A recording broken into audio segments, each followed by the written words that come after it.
লঞ্চের ভিতরে আগুন লেগেছে গো চাচা, যেই লঞ্চে আপনার সন্তান ছিল চাচা, একটু টেলিফোন করে দেখেন আপনার ছেলে কেমন আছে। হুজুর আমার মাথা কাজ করে না, কি করব আমি বুঝতে পারি না। আমি মোবাইলটা উঠাইয়া ঘুম ঘুম চোখে আমার ছেলেটারে ফোন দিলাম, আমার ছেলের ফোন ধরে না। ঘরের ভিতরে কান্নাকাটি শুরু করে দিছে, আমার সন্তানের খবর দাও, আমার সন্তানের খবর দাও।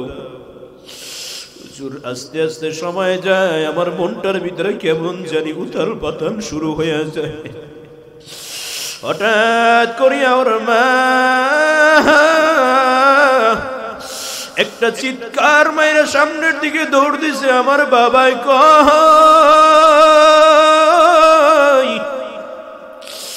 বাড়ির মহিলারা পিছন দিক থেকে আঞ্জাম দিয়া ধরছে, কোথায় যাবা, তোমার বাড়ি বরগুনা, লঞ্চে আগুন লাগছে, জালুকাঠির নদীতে যাইয়া পাবা না। ওই রাত্র চইলা গেল, আমি সকালবেলা লঞ্চ ঘাটে চইলা গেলাম, গিয়া দেখি লঞ্চে কোনো অস্তিত্বই নাই, কত মানুষ পুড়িয়া পুড়িয়া ছাই হইয়া গেছে। কে আমার ছেলের সন্ধান দিবে? 2-3 দিন পর বরগুনার জেলা প্রশাসক কিছু লাশের কঙ্কাল নিয়ে আসলো। বিভিন্ন ভাবে পরীক্ষা নিরীক্ষা করার পর একে একে সব লাশ আমার চোখের সামনে দিয়ে যায়, কিন্তু আমার ছেলের কোনো চিহ্নই পাইলাম না। আজকে একটা সপ্তাহ হয়ে গেল, আমার বাবার যদি একটা কাপড়ও পাইতাম, আমি আমার মনটারে বুঝাইতে পারতাম হুজুর এইটা আমার বাবার শেষ চিহ্ন। হুজুর কি দিয়া ওর মারে বুঝাবো? ওর মা এই ডিমগুলি যত দেখে তত বেশি কান্না করে। হুজুর কেউ ধরতেও পারে না, আপনারা নিয়ে যান, আপনারা আলেম ওলামা, এই ডিমগুলি আপনারা আপনাদের কাছে ব্যবহার কইরে। উপস্থিত আমরা সব ওলামা ইকরাম চোখের পানি ছাইরা দিছিলাম, কেউ চোখের পানি ধইরা রাখতে পারি নাই। এজন্য বলি আমার যুবক ভাইয়েরা, কয়দিন আর এই দুনিয়ার ভিতরে বাঁচবেন? কয়দিন? আজকে দেখতে দেখতে চুলগুলি কাঁচা ছিল, পেকে সাদা হয়ে গেল। ও পর্দার অন্তরালের মা গো, প্রায় জায়গায় গেলি একটা কথা বলি, আপনারা ভালো হয়ে যান, নিজের আমলের ভিতরে পরিশুদ্ধতা আনেন, পর্দার ভিতরে চলাফেরা করেন। কতদিন আর দুনিয়ার ভিতরে বাঁচবেন? এখনো মনে করতেছেন আমার কেবল মাত্র বিবাহ হয়েছে, আমি বেশি দিন আরো বাঁচবো। কেউ মনে করতেছেন আমার সন্তান হয়েছে, আমি আরো বেশি দিন বেঁচে থাকবো, সন্তানের কামাই খাবো, বুড়া হইয়া মারা যাব। কিন্তু না না না, প্রতিদিন যত মুরব্বীরা মারা যায় তার থেকে যুবক যুবতীরা মারা যায় বেশি। জোরে বলেন কথা ঠিক কিনা? এজন্য আমার মসজিদের সাথে লটকানো থাকে, সুবহানাল্লাহ জোরে বলেন। এখন কলব মসজিদের সাথে লটকানো কি রকম? বেশি বেশি মসজিদে যাতায়াত করা, মসজিদ ঝাড়ু দেওয়া, মোছা, পরিষ্কার করা, পবিত্র রাখা। মসজিদের কোনো প্রয়োজন হলে নিজের ঘরের যেভাবে প্রয়োজন হলে পেরেশান হয়ে যান, মসজিদের সেরকম প্রয়োজন হলে সেরকম পেরেশান হয়ে যাও। এর নাম হচ্ছে কলব মসজিদের সাথে লাগানো, ঠিক কিনা জোরে বলেন? তা আমরা ইমাম রাখছি, কোন জায়গায় কোনায় যদি একটু ময়লা থাকে তাহলে ইমাম সাহেবরে ধমক দেয়, কি কথা ঠিক কিনা জোরে বলেন? যে 20 টাকা দেয় মসজিদে, সেও মুয়াজ্জিন সাহেব ধমক, মুয়াজ্জিন সাহেব এই জায়গায় ময়লা কেন? টাকা কি কম দেই?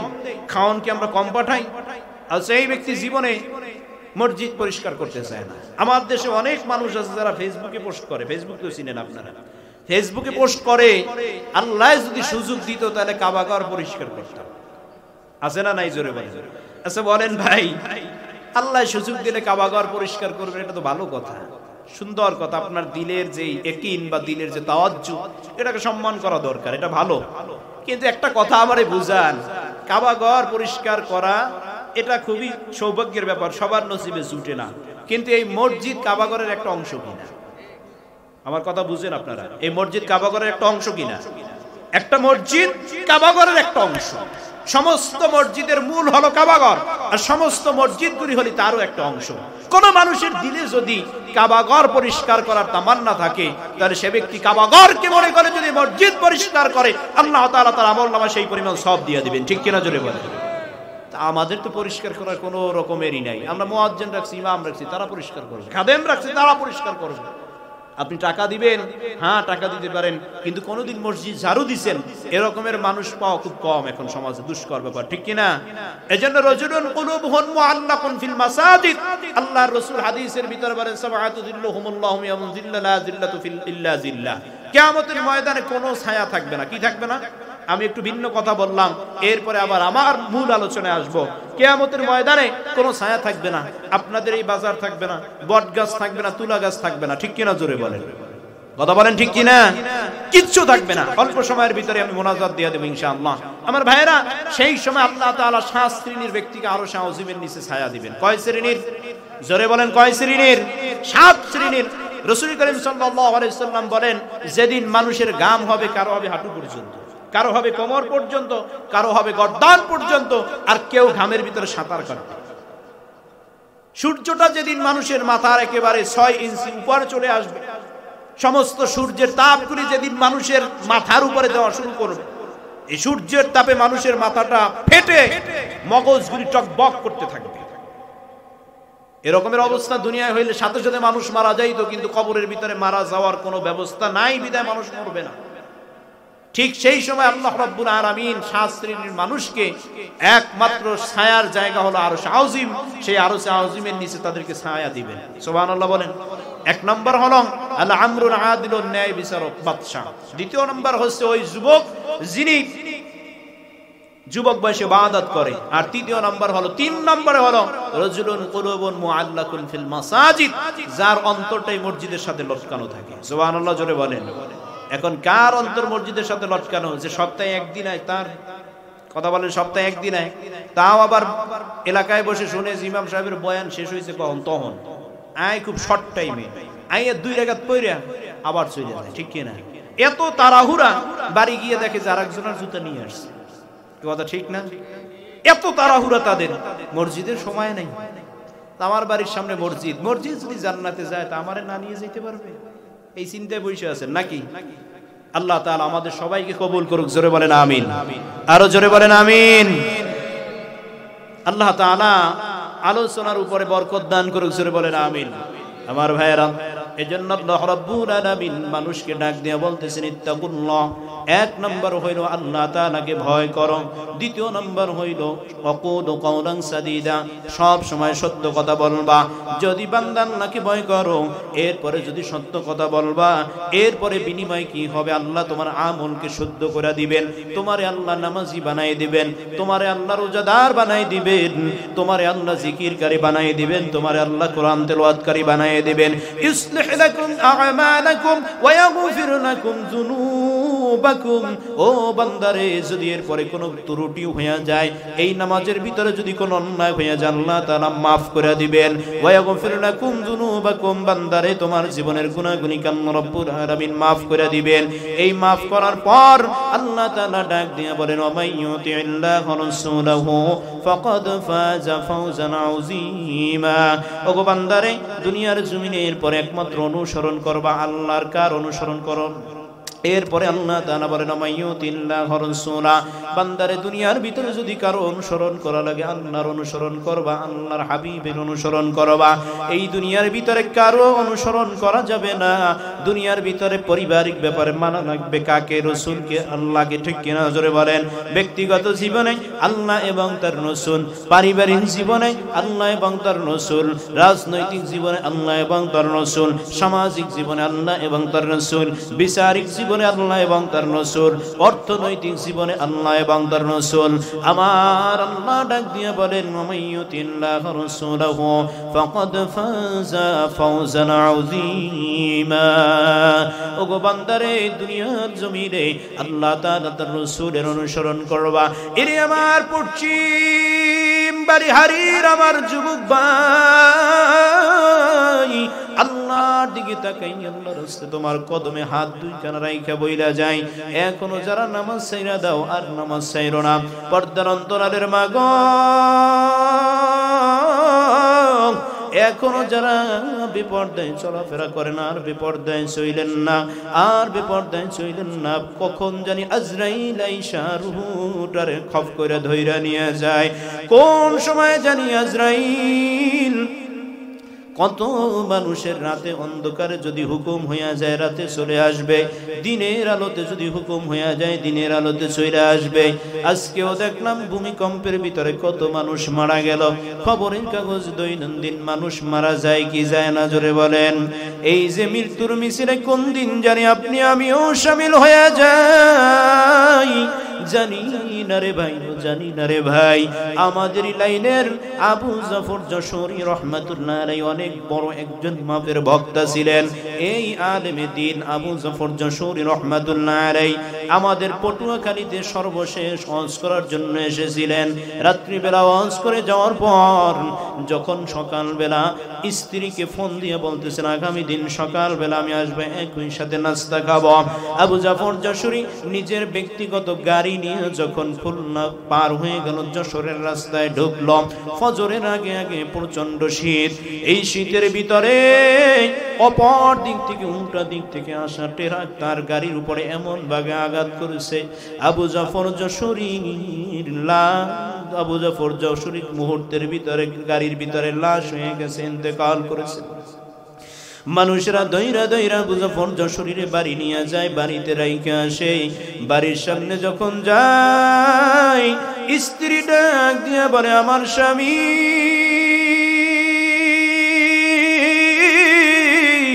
ওগো আবু জাফর, কালকে তো ফোন করে বললা নাস্তা বানাও, সকালবেলা একসাথে নাস্তা খাবো। আজকে আমি নাস্তা বানাইলাম রে স্বামী, ঘরের ভিতরে নাস্তা আছে কিন্তু তুমি আর জীবিত বাড়িতে আসলা না। আমাদের এই জালুকাটির ভিতরে লঞ্চের ভিতরে আগুন লাগছিল, আপনাদের মনে আছে নাকি বলেন? এই যে আগুন লাগছিল বেশিরভাগ মানুষ মারা গেছিল আমাদের বরগুনার, অনেক মানুষ বরগুনার ভিতরে মারা গেছিল যাদের লাশটা পর্যন্ত খুঁজে পাওয়া যায় নাই। লাশ পর্যন্ত পুইরা কঙ্কাল হয়ে গেছে, কোনো চিহ্ন পর্যন্ত পায় নাই। আমরা কিছু ওলামায়ে কেরাম মিলে বরগুনার বিভিন্ন পোড়া মানুষের বাড়িতে, বিভিন্ন জন হতাহতের বাড়িতে গিয়ে সান্ত্বনা দিতাম। ঠিক এমনই একজন মানুষের বাড়িতে গেলাম, সেই লোকটার একটা মাত্রই সন্তান ঢাকায় পড়াশোনা করত। এই ঢাকায় পড়াশোনা করা অবস্থায় ছেলেটা সন্ধ্যার সময় আমরা যখন বিদায় নিয়ে আসতেছি, ঠিক সেই সময় ঘরের ভিতরে মা কান্না করেন। আলেম ওলামাদেরকে দেখি আরো বেশি কান্না করা শুরু কইরা দিছে। এমতো অবস্থায় তার বাবা একটা ঝুড়িতে কইরা অনেকগুলি ডিম নিয়ে আমাদের সামনে এসে হাজির হইছে। ডাক দিয়া বলে হুজুর, এই ডিমগুলি আপনারা নিয়ে যান, ডিমগুলি যত পরে থাকবে ততই বেশি কান্না ঘরের ভিতরে চালু থাকবে। আমরা ডাক দিয়া বললাম চাচা, আপনার ছেলে মারা গেছে, ছেলে মারা যাওয়ার সাথে কান্নার সম্পর্ক আছে, কিন্তু তার সাথে এই ডিমের কি সম্পর্ক? বলে হুজুর, আমার একটা মাত্র সন্তান, একটা মাত্র ছেলে, এই ছেলে ঢাকায় পড়াশোনা করে, ওর মা বাড়িতে বসে মুরগি লালন পালন করে, হাঁস লালন পালন করে। এই লালন পালন করার ভিতরে যত রকমের ডিম পারে একটা ডিমও কোনোদিন বিক্রিও করতে দেয় না, একটা ডিমও কাউরে খাইতেও দেয় না হুজুর। ওর মা প্রত্যেক দিন একটা একটা একটা একটা কইরা জমায়া রাখে, যতদিন পর্যন্ত সন্তান বাড়ি না সে কাউরে এই ডিম একটাও ধরতে দেয় না।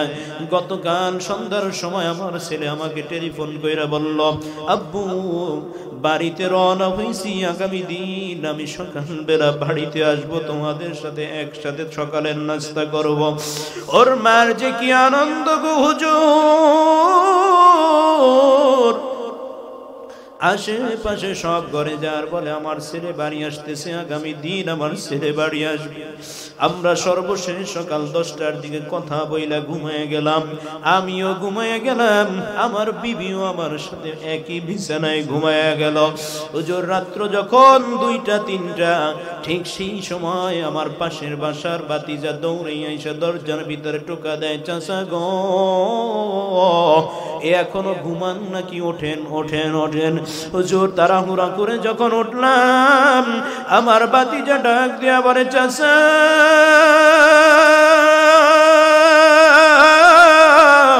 শুনেছিল লঞ্চের ভিতরে আগুন লেগেছে গো চাচা, যেই লঞ্চে আপনার সন্তান ছিল চাচা, একটু টেলিফোন করে দেখেন আপনার ছেলে কেমন আছে। হুজুর আমার মাথা কাজ করে না, কি করব আমি বুঝতে পারি না। আমি মোবাইলটা উঠাইয়া ঘুম ঘুম চোখে আমার ছেলেটারে ফোন দিলাম, আমার ছেলের ফোন ধরে না। ঘরের ভিতরে কান্নাকাটি শুরু করে দিছে, আমার সন্তানের খবর দাও, আমার সন্তানের খবর দাও। হুজুর আস্তে আস্তে সময় যায়, আমার মনটার ভিতরে কেমন জানি উথাল পাতাল শুরু হয়ে যায়। হঠাৎ করিয়া ওর মা একটা চিৎকার মাইরা সামনের দিকে দৌড় দিছে, আমার বাবাই কই।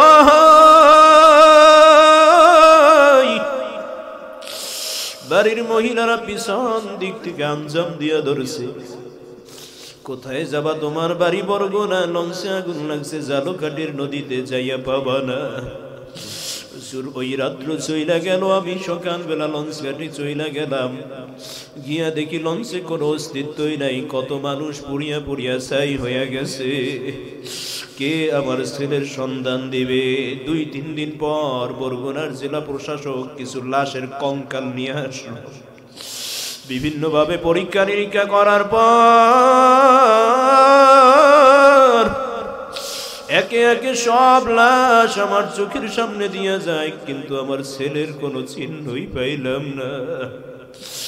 আজকে একটা সপ্তাহ হয়ে গেল, আমার বাবার যদি একটা কাপড়ও পাইতাম, আমি আমার মনটারে বুঝাইতে পারতাম হুজুর এইটা আমার বাবার শেষ চিহ্ন।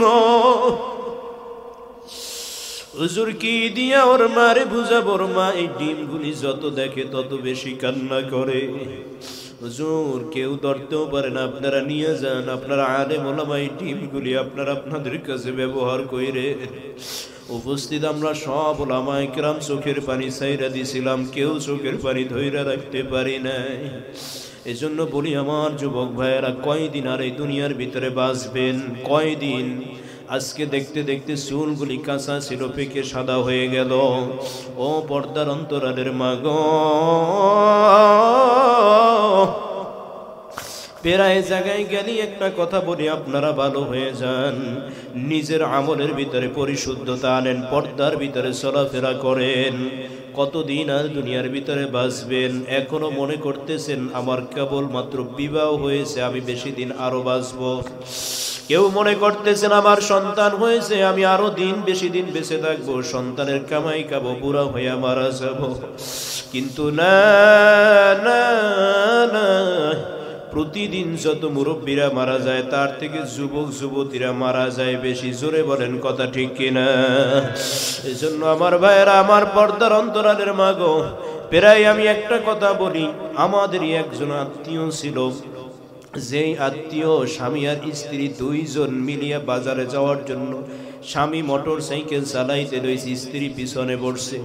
সন্তান দুইটা ছেলে, একটা ছেলে আর একটা মেয়ে। ছোট্ট মেয়েটা কেবলমাত্র ক্লাস 5-এ পড়ে, আর ছেলেটা ক্লাস 8-এর ভিতরে পড়াশোনা করে। এই দুই ছেলে মেয়ে বাড়িতে রাইখা মা আর বাবা দুইজনে মিলিয়া বাজারে রওনা হয়েছেন। স্বামী মোটর সাইকেল চালাইতেছেন, স্ত্রী পিছনে মোটর সাইকেলে বসা। ঠিক পিছন দিক থেকে আইসা ট্রাক মোটর সাইকেলের উপরে ধাক্কা লাগাই দিছে। স্বামী কিছু দূর সামনে গিয়া ছিটকাইয়া পইরা গেছে, আর জায়গার ভিতরে মা দুনিয়া থেকে বিদায় নিয়ে চলে গেছে। কিছু আত্মীয় স্বজন যাইয়া পুরুষ লোকটারে হাসপাতালে ভর্তি করাইয়া আসছে, আর স্ত্রীরে নিয়ে আইসা বাড়ির ভিতরে গোসল করাইয়া কাফন পরাইয়া দাফন কইরা রেখে আসছে। একদিন, 2 দিন, 3 দিন যায়,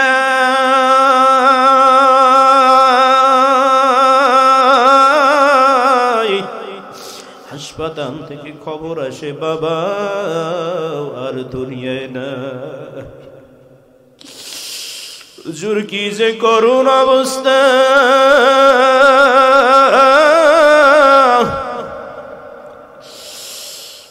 3 দিন আগে যেই সন্তান মারে ফোন দিয়ে আসলো, সন্তানের সামনে যখন বাবার লাশটা নিয়ে আসলো, ক্লাস 8 পরে ছেলেটা বাবার কাছে গিয়া বাবার হাতে গালের ভিতরে হাত দিয়া বলে, বাবা, দুনিয়ার ভিতরে যদি বাবা মা মারা গেলে বাবার কাছে গিয়া সন্তান আশ্রয় নেয়, বাবা মারা গেলে মায়ের কাছে গিয়া সন্তান আশ্রয় নেয়। ওগো বাবা, তোমার যেই মেয়ে তোমার ছাড়া ঘুমাইতো না, তোমার ছাড়া খাইতো না, আজকে 3 দিন আগে আমার মা আমাদেরকে সাইরা চইলা গেল, আজকে 3 দিন পরে বাবা তুমিও যাও। ওগো আব্বু ঢাক দিয়া বইলা যাও, তোমার মেয়ে যখন তোমার ছাড়া ঘুমাইতে যাইবে না, আমি কি বইলা তোমার মেয়ের সান্ত্বনা দিব? উপস্থিত লোকজন ডাক দিয়া বলে, ওর কান্নায় আসমান ভারী হয়ে গেছে, জমিন ভারী হয়ে গেছে। কেউ ওর কান্না দেখে আর চোখের পানি ধরে রাখতে পারে নাই। কিন্তু মৃত্যু এতটাই সত্য মৃত্যু, যেই মৃত্যু একবার আসলে দুনিয়ার কেউ তারে ফিরাইতে পারে না। ও আমার বালিহারি যুবক ভাইয়েরা, পর্দার অন্তরালের আমার মা গো, আজকেও জুমার দিন বলেছিলাম, যেদিন আজরাইল সামনে আসবে সেদিন আর দুনিয়ার ভিতরে কেউ থাকতে পারবেন না। এই জন্য আল্লাহর রশি গলার ভিতরে লাগান, ইসলামের রশি গলার ভিতরে লাগান, 5 ওয়াক্ত নামাজ ঠিক মতো পড়বেন, দাড়িটারে রাইখা দিবেন, জীবনে কোনোদিন নামাজ ছাড়বেন না। যেখানে থাকবেন নামাজ পড়বেন, মাঠে থাকবেন নামাজ পড়বেন, ঘাটে থাকবেন নামাজ পড়বেন, মসজিদ পাইলে মসজিদে পড়বেন, ঘরে থাকলে ঘরের ভিতরে পড়বেন। পর্দার অন্তরালের ভিতরে মাদেরকেও বলবো, পর্দার ভিতরে থাকবেন, স্বামীর খেদমত করবেন, দৈনন্দিন কোরআন তেলাওয়াত করবেন। কে কে রাজি আছি? 2টা হাত আমার মাওলারে দেখাইয়া দেন। আল্লাহর একটা ডাক দিয়া বলেন, আল্লাহ, ওগো আল্লাহ, একটু তাকাইয়া দেখেন, আপনার হাত তুলি ওয়াদা করতেছি, আল্লাহ আর জীবনে নামাজ ছাড়বো না, আর জীবনে রোজা ছাড়বো না, আর জীবনে কোনো তোমার নাফরমানি করবো না। আল্লাহ গো, তুমি আমাদের জীবনের গুনাহগুলিকে মাফ করে দাও, আর আমাদেরকে তুমি তোমার রাস্তায় কবুল কইরা নাও।